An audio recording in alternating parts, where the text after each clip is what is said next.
আসসালামু আলাইকুম। আমি পপি। দীর্ঘ 28 বছর চলচ্চিত্রে কাজ করেছি, অনেক সুনামের সাথে, সম্মানের সাথে। কোটি কোটি দর্শকদের ভালোবাসা পেয়েছি, ইন্ডাস্ট্রির মানুষের ভালোবাসা পেয়েছি। কিন্তু এই মুহূর্তে আমি ক্যামেরার সামনে কথা বলছি একজন ব্যর্থ মানুষ হিসাবে। ব্যর্থ মানুষ বলছি এই কারণে, সবার মন জয় করতে পারলেও দীর্ঘ 28 বছর আমি যাদের জন্য কাজ করেছি, যাদেরকে এই হাতে লালন পালন করেছি, তাদের কাছে আমি অযোগ্য একজন মানুষ। তাদের মন মতো চলতে পারিনি,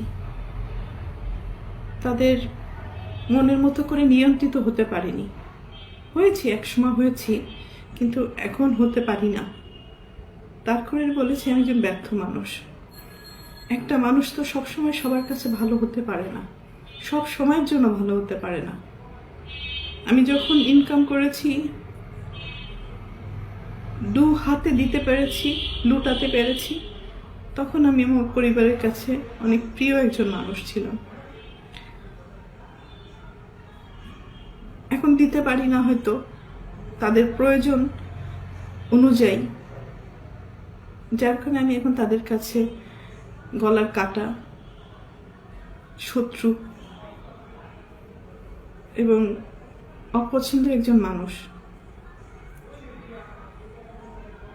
দীর্ঘ 2 দিন যাবৎ আমি আসলে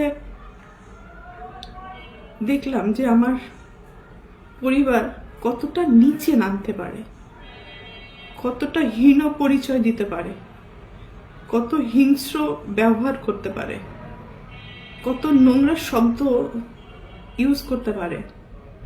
সাথে আমার মিডিয়া, তারাও আমার একসময় চলার পথের সঙ্গী হিসাবে কাজ করেছে। মিডিয়ার কাছ থেকে সবসময় আমি সহযোগিতা পেয়েছি, ভালোবাসা পেয়েছি, সাপোর্ট পেয়েছি। কিন্তু আমার পরিবারের কয়েকটা মানুষের মিথ্যা কিছু কথাবার্তা, মিথ্যা অভিনয়, মিথ্যা নাটক, মিথ্যা অভিযোগ বলার সাথে সাথে যে মানুষগুলো আমাকে সব থেকে বেশি চেনার কথা, জানার কথা, সাপোর্ট করার কথা, সেই মানুষগুলো ওই মানুষগুলো আমার পরিবারের মানুষগুলোর কথা অনুযায়ী আমাকে ভুলভাবে